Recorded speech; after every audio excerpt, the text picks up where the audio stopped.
So I've made my collage and I'm ready to start painting with my plate. So before I start, I took my plate and gave it a light sanding. There's a shiny side, you can see that, and a little sandier, rougher side. So I just took some really fine sandpaper and just buffed it, just to get any old paint off of it and get it a nice working surface. Then I cleaned it with some soapy water to get any fingerprints or anything like that off of it. Now let's lay it right over the top. You can see a part where I already painted. The idea here with this process is that you have watercolor paint that you're painting on top of this plate, and what will happen is when we run it through the printing press, we'll put some damp watercolor or some damp printmaking paper on it, and it will pick up the paint. It only picks up about 70% of the paint, so you have to keep that in mind as you're painting and make sure your colors are pretty strong. But other than that, it's about the same technique. One pretty big difference, I guess, is that the plate does not, because it's just this plastic plate, it doesn't absorb the paint the way watercolor paper would. So as you put it on, you have to be patient. It's going to take longer for it to dry. So that's why I painted this area up here, so I can come back and paint that part. So you'll have to work in sections, but you can get some nice precision. If you go over a spot, you can just go back in and wipe it off. If it's dry, you can take a clean brush and come in and just like work it off of there. Just take it off like this. And so it's pretty forgiving in that way. So you can see I've painted on there. There's that color. One thing you always want to do as you're doing this is pick it up and put it on a piece of white paper. So that way I'm getting an idea, like, am I getting enough paint in there? Is the color pretty close? What, am I getting enough of it? You're not going to try to get it very, very flat. It just doesn't do that. It wants to pull around, but you want it to do that because that's how you'll get interesting textures and interesting pulling up. And you'll see that when we print it. So again, I'll just keep working. There are certain spots where I'm going to simplify things. I'm going to leave this white, even though it's not necessarily white. And I'll use other techniques with it as well. My abstract that I made is really just a kind of a guide or an inspiration for what I'm going to do with the paint. I should point out that I got, so you can kind of see that, how it's kind of pulling up.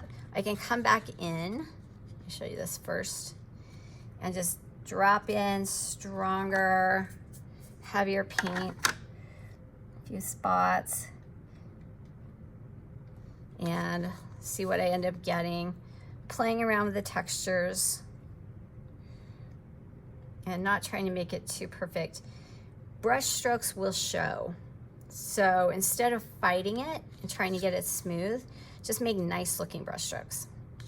I should point out that this is a piece of art that I found in a magazine on an advertisement. I'm okay with using it for this assignment because this is a practice piece. I'm not really going to do anything with it. And I thought it was a good way to show you how you can get precise areas next to more watery areas. But I just want to point that out. I would never take this piece of art and make a painting from it and try and sell it or do anything with it because it's not really mine. Okay, so I'll just keep working around. Over here, I want to get this painted, so I know I need some nice bright yellows, and I'm going to add some red to it. Like this other red. So I have like a bunch of different color here I've got going. I'm not worried if the color is not perfect. And then I'm going to turn this because it'll be easier for me to paint like this.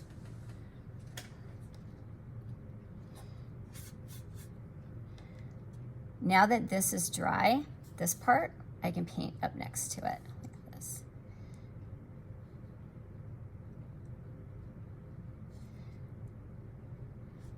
And I want to create some of the color differences. I think I'll even grab some blue, just for the heck of it. Get some purple up there.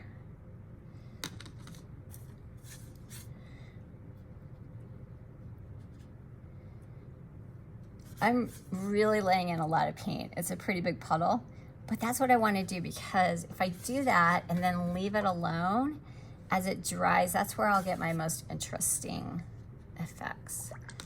So here I'm just throwing some clear water in.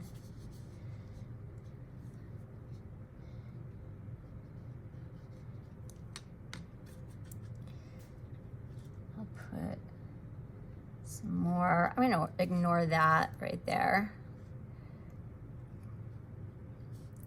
So you can leave things out, but I will put some of that yellow ochre color because I like it in there. And then I will really add a few bright, strong bits of color. Let's drop those in. You can also like go like this.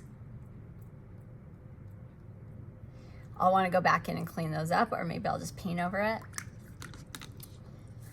Okay, and then I'll move this onto some white paper. You can even slide white paper underneath it if you'd like, to see if it looks how I want it to look. It's really important that you do that occasionally so that you can get a good idea of just how strong it's going to be. It's easy to not put enough paint on, and then you end up with this really weak painting. Drop some more in. This is still wet, so I can just drop this right in. You can even take your brush, so I've got a pretty big drop of clear water on there, and put that in, and when it dries, it will push the paint around and can make some cool textures. Okay, I'm gonna tip this so you can see a little better what I'm seeing, so you don't have the glare. You can also use salt. So I use some up here. I'm just gonna let this dry a bit more before I take the salt off. You're not gonna get this same kind of really big impact as you might get with when you use it with paper, just because of the nature of the materials. But you can still get some texture. You can also use rubbing alcohol. If you do use rubbing alcohol in an area, you want to be extra careful with it. So I would use a separate brush. I would not get any of it in my water at all. I wouldn't rinse this brush out in my water. And I would probably take the lid off of it like this so I can control it more.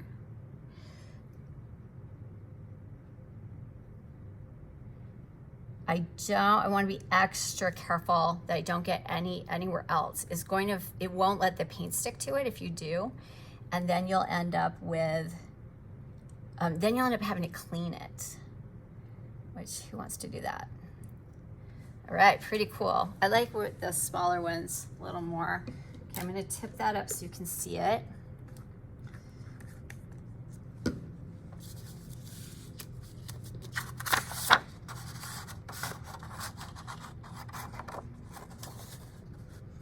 That's maybe more than I would normally have done.